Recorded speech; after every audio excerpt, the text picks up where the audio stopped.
So last week, I went to the Comedy Store in Hollywood to do a show in the Belly Room. And I brought my camera with me with full intentions of doing a normal vlog setup. But I'm gonna be honest, I got major anxiety about it. Really uncomfortable to pull my camera out at that place. I don't know if it was just the energy of like what that club means. You know, obviously when I'm in La Jolla at the Comedy Store, it's like home. I know everybody there. I don't feel as like self-conscious pulling out my camera, but something about the Hollywood store and just, you know, the level of famous people that be there, I just felt weird pulling my camera out. I didn't record my set that night in the Belly Room. I didn't record anything, really. But I do want to talk about the experience because it was really cool. This was the first time I ever performed at the Hollywood Comedy Store in any of the 3 rooms. I was in the Belly Room. I ended up closing the show. Margot was cool. She asked me if I could close out the show and I was down. But I was stressed because I knew there was a late show after ours, and I've heard stories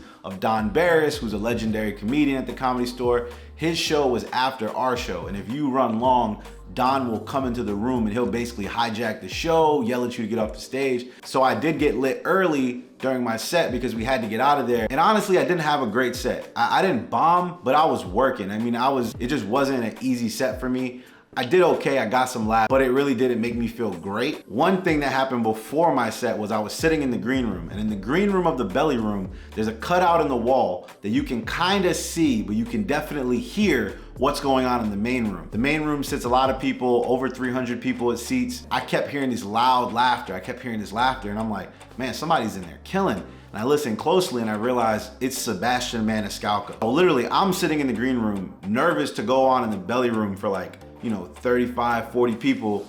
And in the main room, somebody who I look up to in comedy is literally smashing with probably brand new stuff he's just working out. Cause the store is like the gym for a lot of these big names. That had me stressed.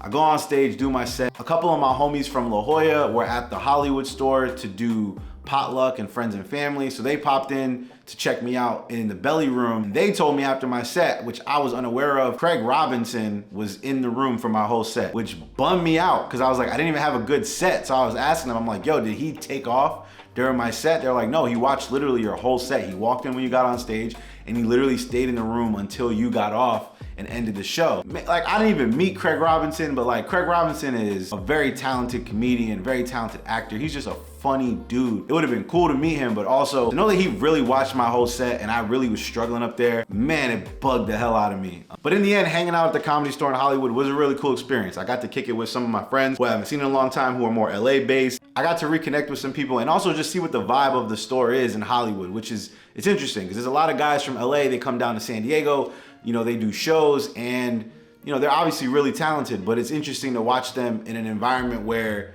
like they're like not the big dog, you know what I mean? Like they're just kind of chilling. It was very interesting. I learned a lot for sure. It was a cool experience to finally perform in Hollywood. I look forward to doing it again and hopefully my nerves won't get the best of me, but I was definitely nervous. I didn't bring the camera out. I wish I would have brought the camera out, but I wanted to take a minute in this week's vlog to just talk about it because it definitely would have been a part of the vlog this week and it wasn't because I just got scared to take the camera out my bag. I was uncomfortable even holding my backpack with my tripod. There was just a lot of aspects of things that I felt my insecurities coming out. I just wanted to share that because like I'm at the point now in San Diego where I'll bring my camera kind of wherever and I'll just film things. I'm still not quite good enough at getting everything I need to get in a vlog. I'm still working on that. But when I got up to Hollywood, man, I tell you, if it wasn't for the fact that this camera was expensive, I would have left this camera in the car. But there's no way. We don't leave cameras in the car. We don't leave valuables in the car. It's not how we get down. We're not stupid. I brought it with me, but I did not take the camera out and film anything. I had a great week. I had a lot of shows. You'll see the rest of the vlog. I had a lot of action. It was fun, but I did not take my camera out on that Monday when I drove up to Hollywood. It's just a lot. Not knowing where to stand, not knowing where to hang out, feeling like out of place. The insecurities were high, but it was cool to just realize everyone's kind of in the same mess. Like everyone's trying to figure out where they belong, how do they fit in.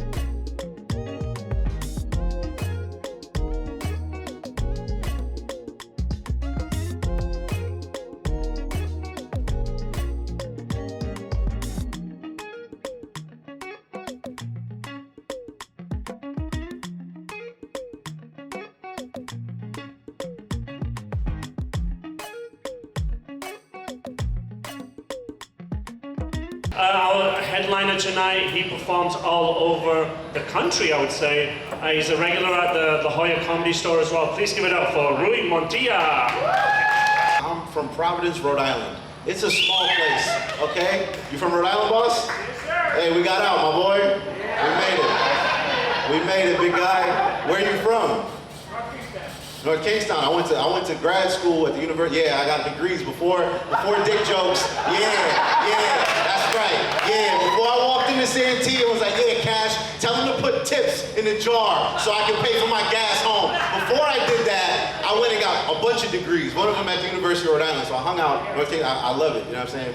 Good to see you, brother. Rhode Island is a small place. It's a state the size of this room. Okay? Listen, it's a tiny place, man. If you fart, you're in Massachusetts. And if you sneeze, you're in Connecticut. That's just the way that place is built. So when I moved here and everybody had things to say, I'm just like, look, man, I'm just happy to be somewhere where I don't have to always check with my mom if this bitch is my cousin before I fuck her. You know what I'm saying? Like, god damn, bro. My parents had me at 18, both of them. I don't know, we got anybody who was young parents? Anybody who had kids young? Yeah? How old were you, boss, when you had your first kid? 19, my man. Hey, how old were you over there when you had your first one? 19? Look at that, working, firing off, not wearing condoms. That's what I'm talking about. Good job, fellas. I'm gonna just assume because y'all are white that you raised them. This is the part of the video where I ask you to please like this video, subscribe to the channel, hit the bell for notifications. That's pretty much it. Please do all those things and share this with your friends.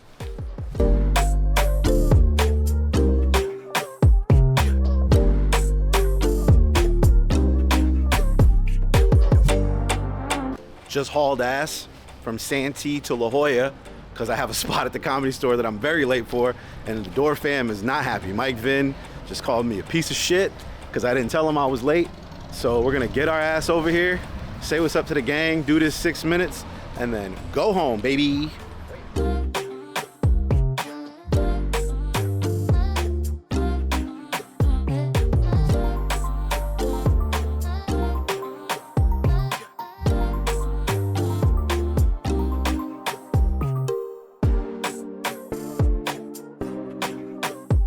The Red Ranger, a solid dude, bro. A solid dude. He going to school on time. He don't cheat in karate competitions. You know what I mean? He responsible. He makes sure the whole crew get together. It's more for time. You feel me? Like this green motherfucker show up playing the flute, getting pussy. Why? Why? Just got done on Friends and Family. Squeezed in 2 sets one night. Felt good about that set. There's something about Tuesdays and Thursdays at the store in La Jolla when there ain't really people there. And they start leaving, and you can still get them. It's a good feeling. I felt good to get that set, and now we're going home. Beautiful.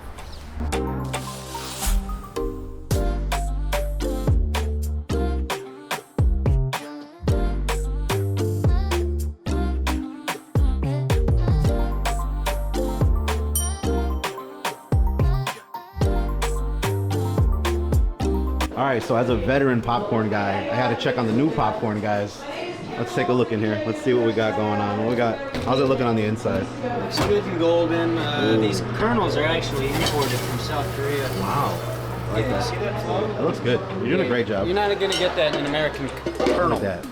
Too much Monsanto. You're going to get that for $5 flat at the Comedy Store in La Jolla. That includes the taxes.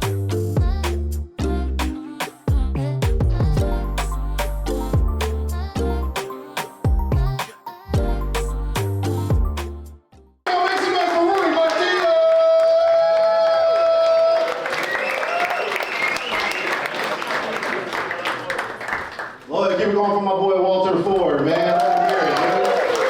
He said, fucker? What you looking for? I said, Charmander. This dude gonna tell me, nah, fool, 2 streets over. I said, all right. Appreciate you, Jose.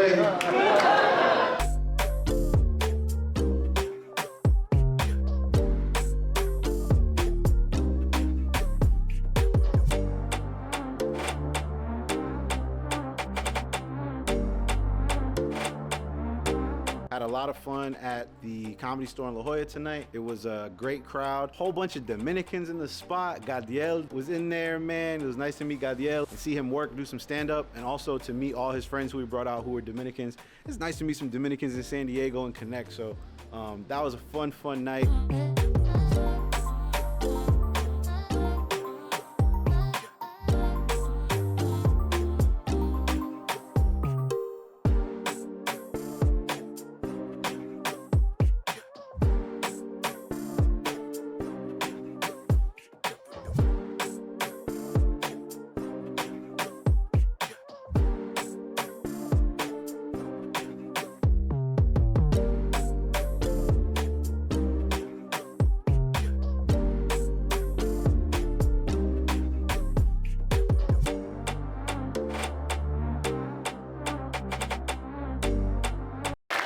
BB, do we have a good time tonight?